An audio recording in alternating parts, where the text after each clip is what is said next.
When I was in my mid-20s, I was friends with a relative who turned out to not really be much of a friend. This was the same relative who years prior, about 2 years prior, had spread rumors about me. I didn't have this confirmed outright at the time when it happened. So here's what happened. When I was 20 years old, 2002, I went through in 2002 I went through a traumatic event. It was an SA, and when that happens, it doesn't just end at that. It doesn't end at the SA. What happens is it continues on in the hospital visit. It continues on when you talk to police. It continues on when you go back home or wherever you're staying and you shower and you see the discolored water go down the drain. It's a continuation. It doesn't stop when the SA stops. So the trauma continues on. And what happened was I was visiting my cousin, and she's the one that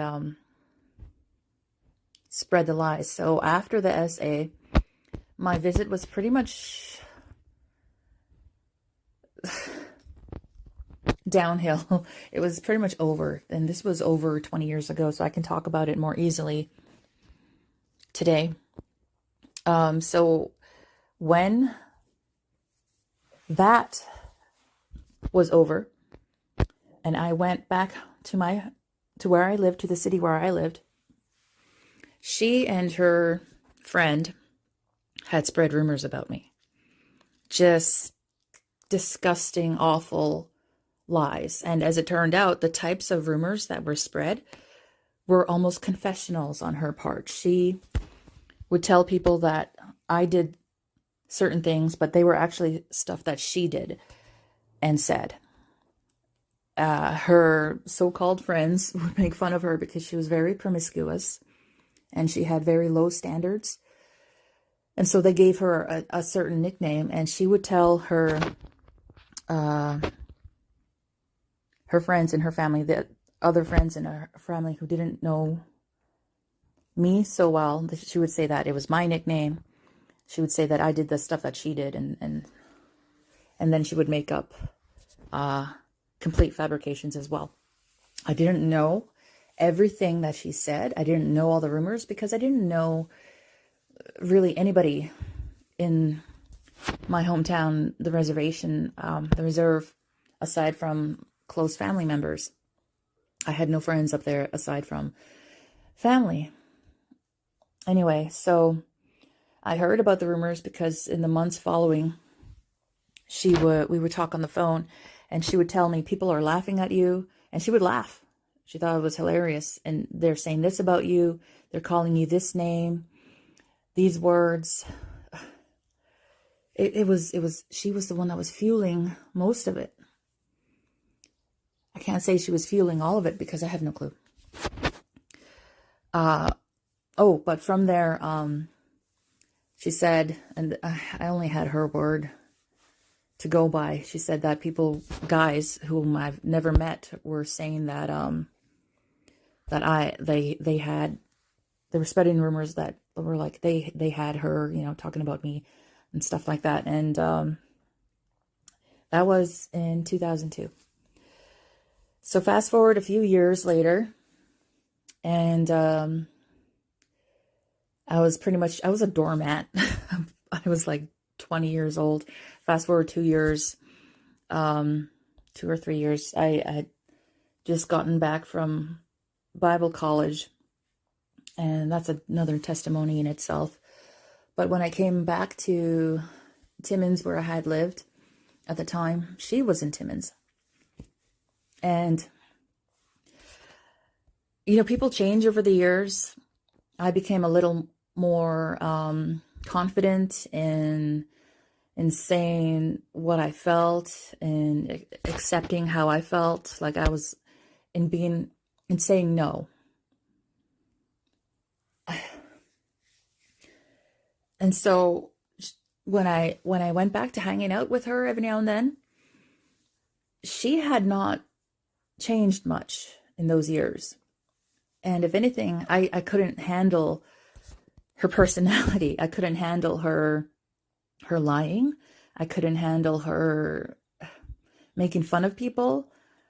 Because it was an almost everyday experience.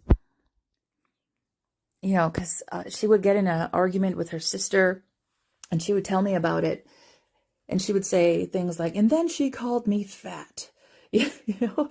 And the thing is, the way she was telling the story, it was as if she was reliving it, but retelling it falsely, retelling it in the way that she wished it had gone. It was as if it was all coming off the top of her head. This is one instance I'm using as an example. So when I heard from my other cousin, her sister, what had happened, and her sister is very confident, very doesn't care about how things look, how things sound.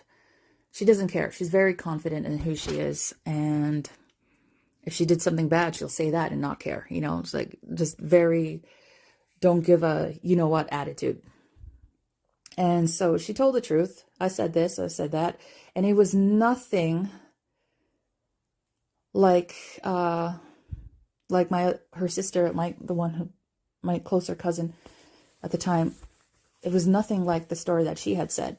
If anything, the truth made her look bad, and the story she had given me first was the story that made her look good, made her look better than her sister.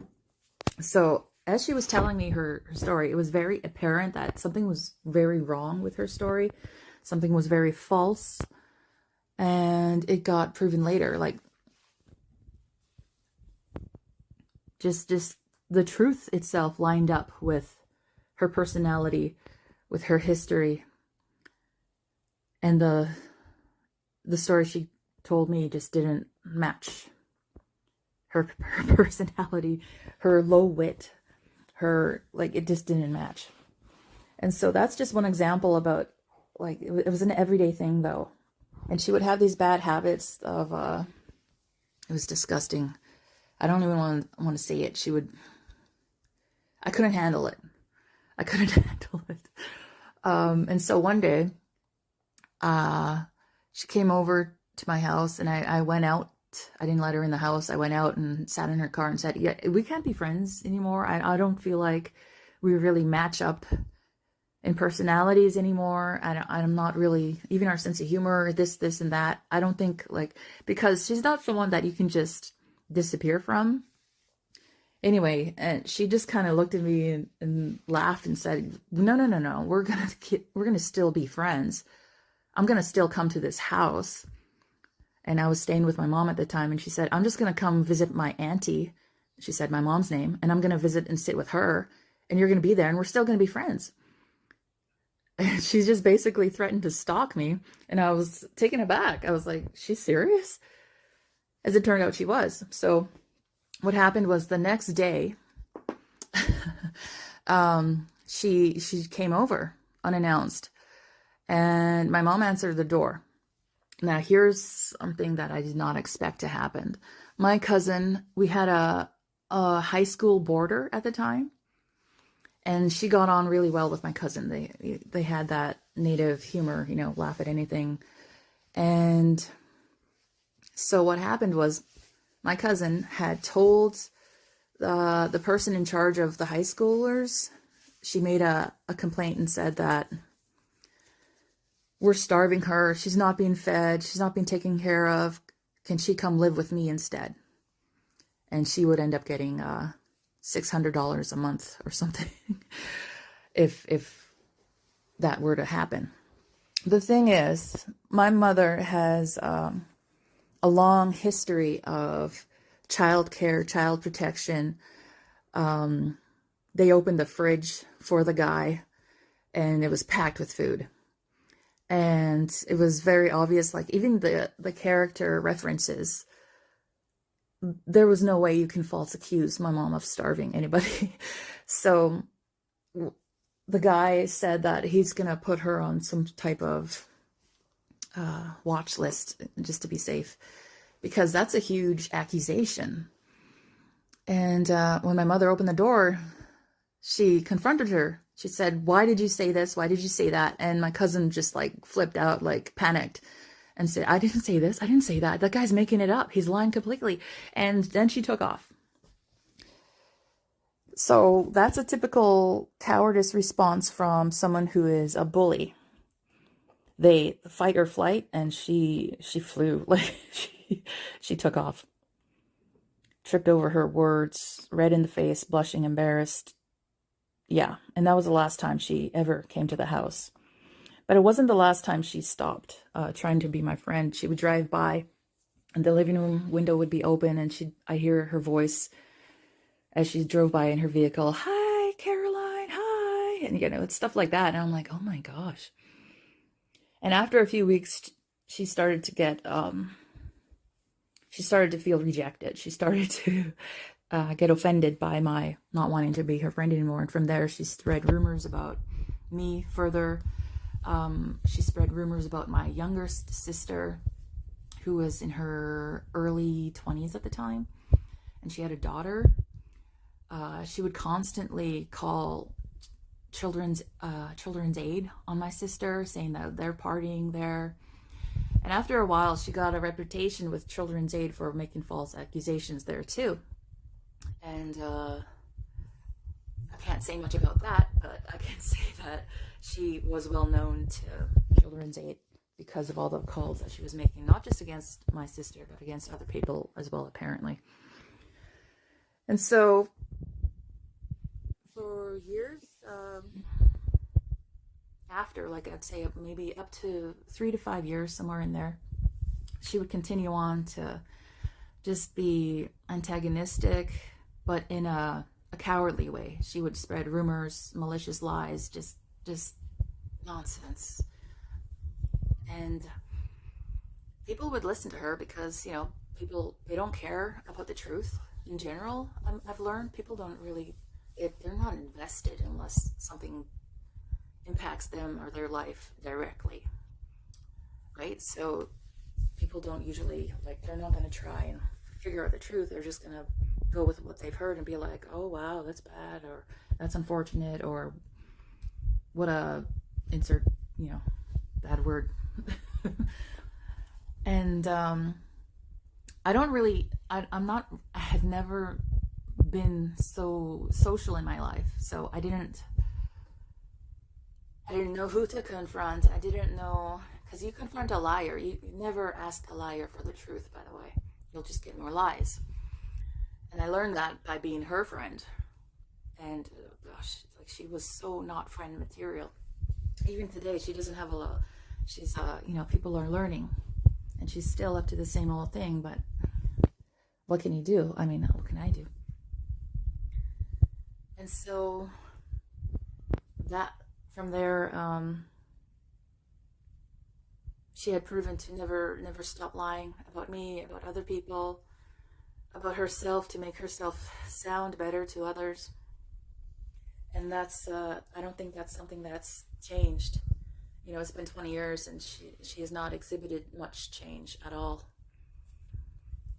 And so a few months ago, I've been on this healing journey for the past 5-6 years or so, and it got amplified in 2022.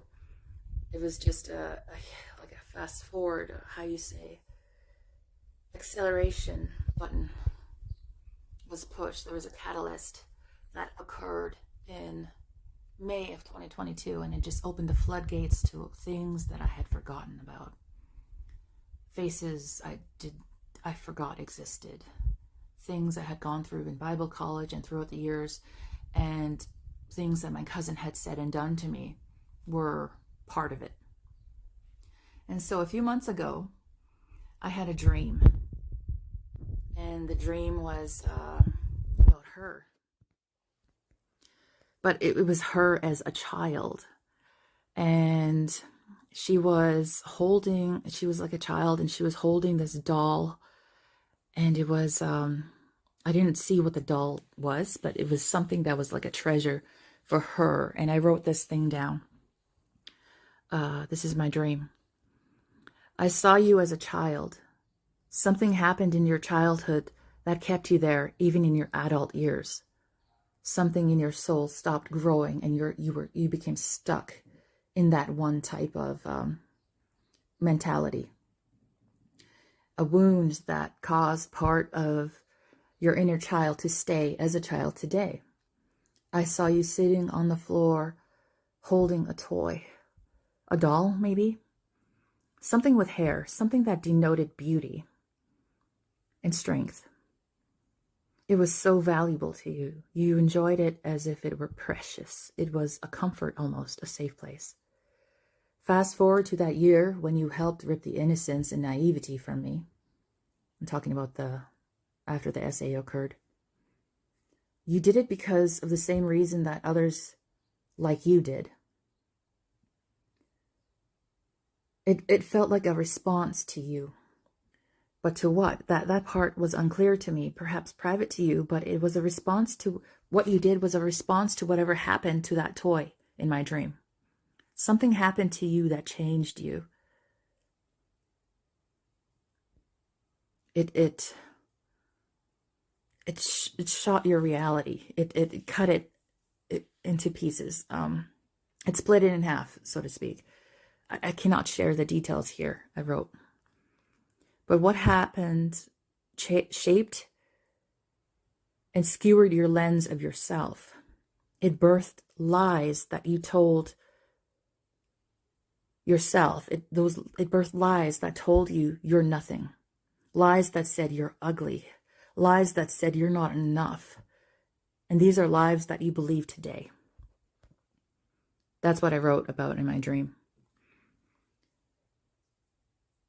And I wanted to share this because it helped me understand why she said the things she said. It didn't excuse it. It didn't make it okay. It didn't justify it. But in understanding why someone is the way they are, it helps me heal. And I've been praying for God to help me forgive. And so I've been getting these confirmations, some of them through dreams. Most of them, though, have been like on the outside. Like I'll see a picture of a chess piece, and it's like a queen, and the chess piece has a face that looks like mine. And she's wearing a crown, and she has long hair like I do. And then the next day, I'll hear about a painting in the Louvre called Checkmate. And then from there, I'll see a video called the Checkmate Sermon on YouTube. And I'll attach that to the end of this video or to this post I don't know if I'm going to post this. And then from there, that same day that I learned about the Checkmate painting in the Louvre, God gave me the verse, John 18, verse 3. And so I'm reading the book of John, and that verse stood out. It jumped out. It was highlighted for me, and I was like, I read the verse, group. Judas brought a group of soldiers to confront Jesus, to false accuse Jesus. And I thought, a group? Here's what it actually says, John 18, verse 3. And this is the NLT. The leading priests and Pharisees had given Judas a contingent of Roman soldiers and temple guards to accompany him. Now, with blazing torches, lanterns, and weapons, they arrived at the olive grove.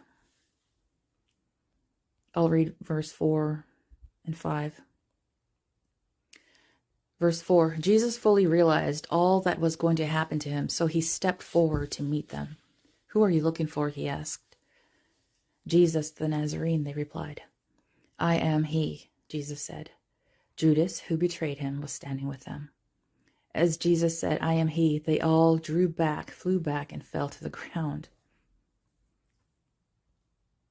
It was verse 3 that stood out to me, where it says, the Pharisees and leading priests had given Judas a contingent of Roman soldiers.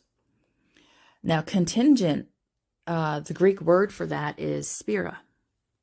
It means it's referring to a band or cohort, and these were likely Roman troops stationed at the Antonia fortress in Jerusalem. They were likely sent to maintain public order and prevent riots. However, there's usually about 300 to 600 in the whole spira. That was typical. It wasn't like 5, 6, 10. No, it was 300 to 600 per spira. And the temple guards, that was just the Roman soldiers. The temple guards, they were, it wasn't like 2 or 3. They were the Jewish temple police. It was a huge, massive group of these guys. And they had weapons. Typically, they carried clubs, staves, swords. And despite it being the time of the full moon, if you look back, it was the time of the full moon. They carried lanterns and torches because they expected him to hide.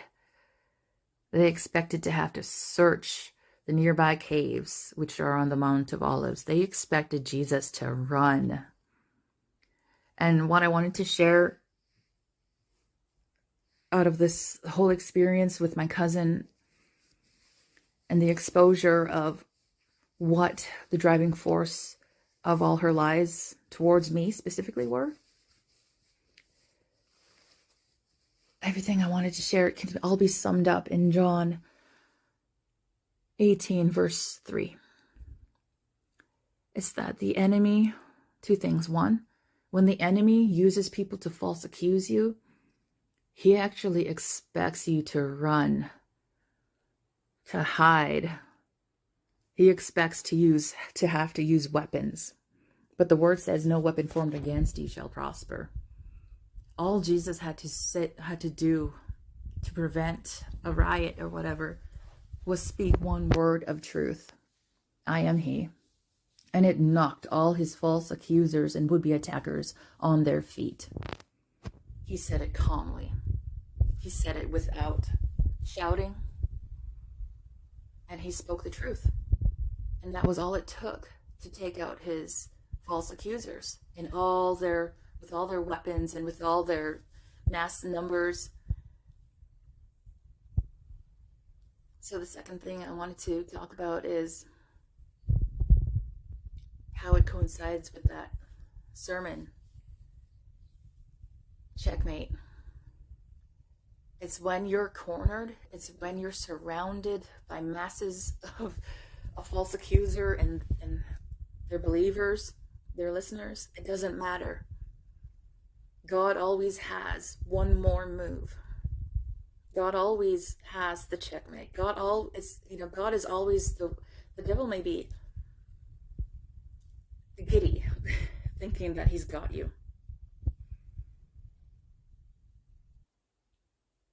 But he is a finite being, actually. He's not God. He can't even see the future. He can't see everything. He's not all powerful. He's not omniscient. Jesus is. And when he's hidden in you, and when you give Jesus the whole situation, when you put it in his hands, then he can take care of it. He can speak one word of truth, and it'll knock all the false accusations and the false accusers off their feet. they won't have a leg to stand on. The truth speaks for itself. The truth is powerful. And at the right timing, and God is never late, at the right timing, God will make it happen. If you're being false accused, you can trust in him. But you have to trust in him. You have to decide, I'm going to trust you, God, because you are good. What helps build up my faith and remind me that I can trust him is that he is good. I trust that God is good. I trust that he loves me. And he keeps on showing me and proving it just because he loves to express it. He loves to express his love.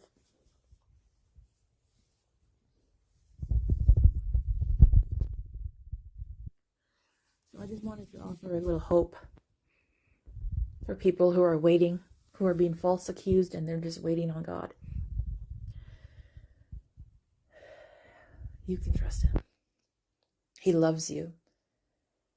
He loves you so much that he died for you. He came to earth to die for you. To go to hell so that you don't have to. Because that was it's a default destination for every human, but you don't have to.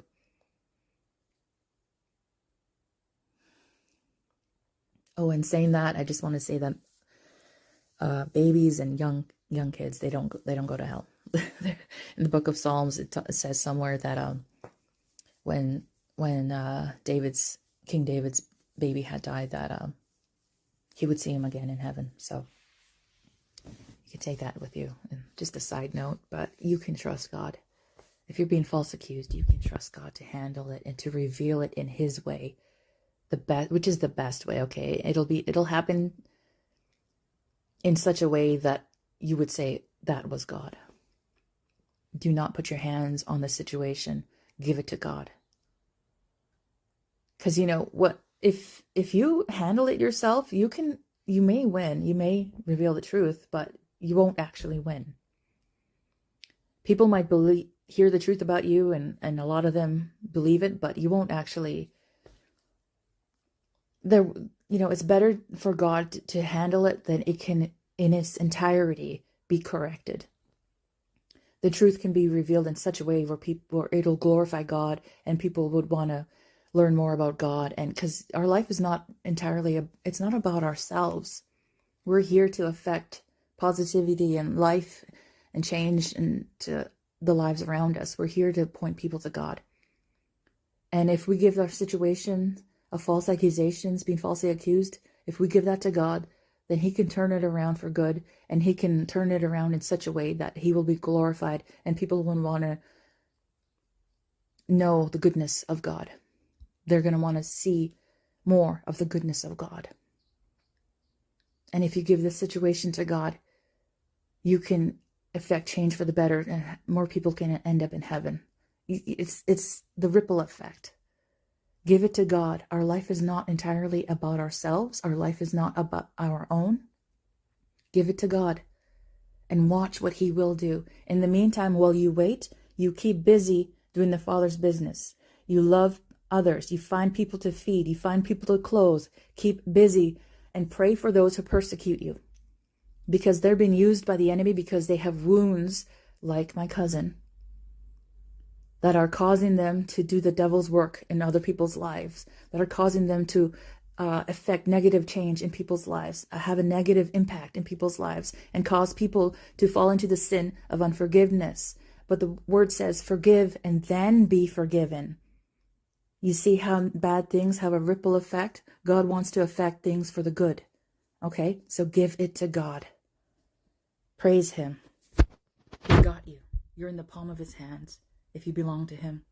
And if you don't know him, ask him to make himself real to you, tangible in your life. He loves you so much. He experiences you every day. He wants you to experience him too. This is Elroy, the God who sees, the Father of Jesus Christ, my Lord, my Savior, the one whom I am serving. And I can testify that he is good. And he doesn't do things according to my timeline. I do things according to his, and I wait for him. And that's everything. I'm taken care of.